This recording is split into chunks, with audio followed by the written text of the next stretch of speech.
মহান ধর্মপ্রাণ কুচবিহারবাসী ৩৬ জাতির মানুষকে জানাই ভক্তি, শ্রদ্ধা, ভালোবাসা। আজি দেখো,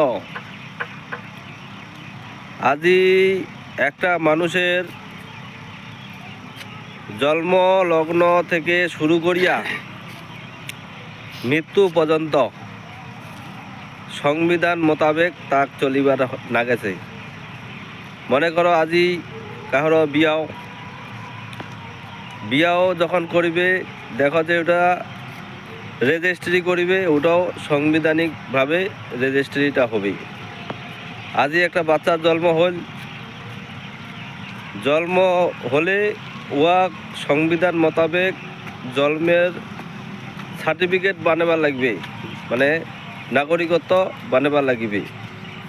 যদি মানুষটা মারা যায় তাহলে দেখিবেন মানুষটার সংবিধান মোতাবেক ডেথ সার্টিফিকেট বানাবার লাগবে, মানে মৃত্যু সার্টিফিকেট বানাবার লাগবে।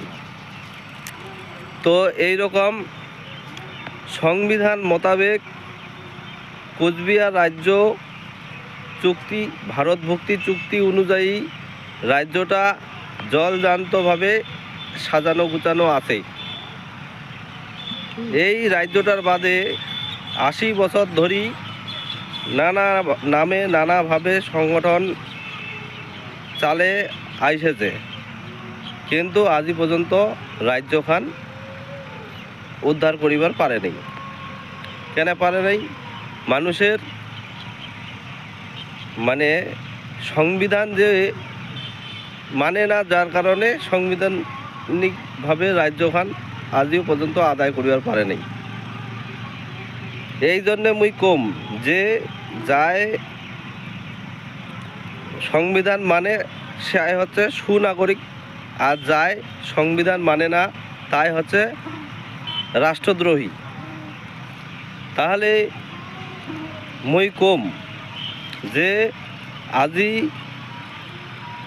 ভারতবাসী তথা ভারতের প্রধানমন্ত্রী, ভারতের রাষ্ট্রপতি, ভারতের গৃহমন্ত্রী উমরালা যদি আজি সংবিধানক মান্যতা দিল হয়, তাহলে তো রাজ্যটা এতদিন হয়ে গেলে হয়। তাহলে মহান কোচবিহারবাসী তোমরা গিলা নিজে বিচার করো যে আগামী দিনে কিভাবে রাজ্যটা প্রতিষ্ঠাতা করিবেন। তার জন্য আইন পরিষদ দল তৈরি করছে রিপাবলিক সোশ্যালিস্ট পার্টি। সবাই মিলিয়া ভাবনা চিন্তা করিয়া 2026-এর নির্বাচনের আগত সবার মতামত জানাবেন।